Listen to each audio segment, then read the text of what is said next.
This section is called Wife of Bath Claims the Right to Drink. Such were the words I had at my command. Now will I tell you of my fourth husband. My fourth husband, he was a reveler, that is to say, he kept a paramour. Now, previously, before this section, till now, Wife of Bath was speaking about the first three of her first three husbands as a group, because there were common things between the first three husbands. The first, the primary quality to become one of Wife of Bath's husband was old and rich men, and she selected old and rich men because she had her reasons, and till now she had discussed what were her reasons, what were her schemes for the first three husbands who were old and rich. And she knows that she of the first three husbands she had total command. They were at her command, and whatever she said they were to do, they were bound to do. Now from here onwards, Wife of Bath is speaking of her fourth husband, and the first thing we know about the fourth husband was he was a reveler. And reveler is someone who enjoys themselves to the extreme. It's kind of like a party animal, a womanizer. And she says this, that is to say, he kept a paramour, and paramour is a mistress that men kept outside of marriage, that is not wife. Beside the wife, rich men often kept mistresses to accompany them in various things and to bed. So this fourth husband was a womanizer. He was not the typical old and rich men of like the first three husbands of Wife of Bath. This was a reveler, and he kept a paramour. And young and full of passion then was I, stubborn and strong and jolly as a pie. Well could I dance to the tune of harp, not fail, to sing as well as any nightingale, when I had drunk a good draught of sweet wine. Now, beside telling the other pilgrims about her fourth husband, she also kind of tells about herself. And by now, by her fourth marriage, she is full of passion and young. And this is because, if you can remember, in one of the first sections, Wife of Bath said that she was first married when she was only 12. So by her fourth marriage, she is now a young, full-grown young woman full of passion. And this is her life in the fourth marriage, that she was full of passion. She was young and carefree. She had her own share of wantonness that she always had, even with the first three husbands. She was very stubborn and full of life. And whenever she had a little wine, she could sing and dance all through the night. And she could sing and dance very well, because she was now she was in her fourth marriage. She was this young woman full of life, so she can dance and sing all through the night. Metellus, the foul churl and the swine, did with a staff deprive his wife of life, because she drank wine. And from here on, you understand why this section is called Wife of Bath Claims the Right to Drink. And she gives a reference to this character called Metellus. Now, this is a reference to a story by Valerius Maximus, probably written in the 1st century AD. Now, this character Metellus, he killed his wife with a staff. Staff is a kind of stick or a rod. This man murdered his wife just for drinking wine. Because the wife had drunk some wine, this man murdered her.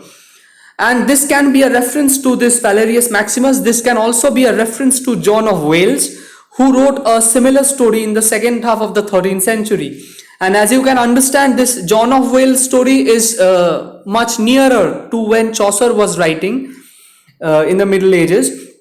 So any one of the two might be the source of Chaucer's reference to this person called Metellus. What we need to understand is that this restrictions that men put on women, and how severe the punishment could be if the women or the wife, they do not listen to the husband or the man. So this also reminds us of the previous one very section that had some premonition of violence, that that burned the skin of the cat so that she doesn't go out. So this is one such reference to violence. Had I been his wife, he never should have frightened me from drink. For after wine of Venus must I think, for just as surely as cold produces hail, a liquorish mouth must have a liquorish tail. In drunken women has no means of defense. This know all lectures by experience. So, like Metellus, who killed his wife just because she drank some wine. So, in a patriarchal society, it's said that smoking and drinking is injurious to a man's health, while it is injurious to a woman's character, as if the woman doesn't have health or the man doesn't have character before smoking and drinking. So you can see this all around. It's said even in our society, women who smoke and drink is always judged, and they are slut shamed and called names, and they are thought to be of a very low character. So that's how it is in a patriarchal society. And wife of Bath, that is why she calls out this culture, and she claims the right to drink. Even though she is a woman, she claims this right to drink, because men shouldn't alone have this right to drink. And she says that had I been his wife, he should never have frightened me from drink. So she places herself in the place of this murdered wife of Metellus. And she says that if I was the wife that Metellus killed, I would have stood up for myself, and he never should stop me from drinking, because I have the right to drink. Being a woman, I have the right to drink. And of course, she also owns up to whatever comes after drink, because she's talking about a time when she was young and carefree and full of life and spirit. So she says that after wine of Venus I must think. So Venus, if you know, Venus is the god of love and sex. So she says that after drinking, after having wine and alcohol, I will surely think of sex, because that is very natural.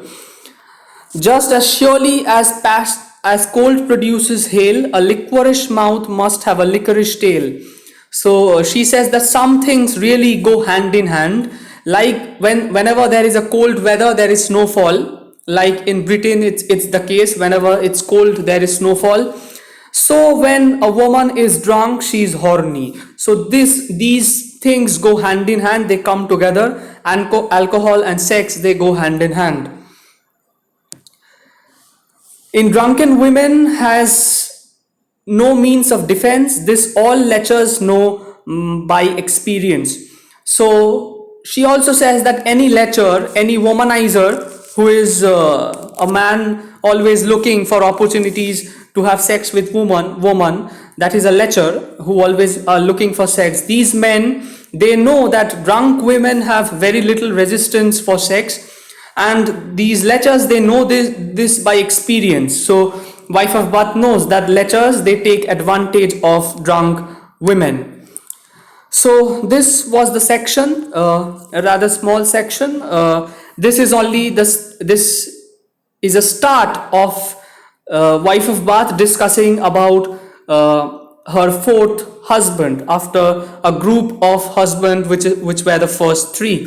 So this one, she says it's a little different, this husband. So when she was young and the husband was also carefree, she was also carefree. This is a kind of a different relationship that wife of Bath has. And now she will go on from the next sections onwards. She will go on to describe the fourth husband. So that's it in this section. We'll continue in the next.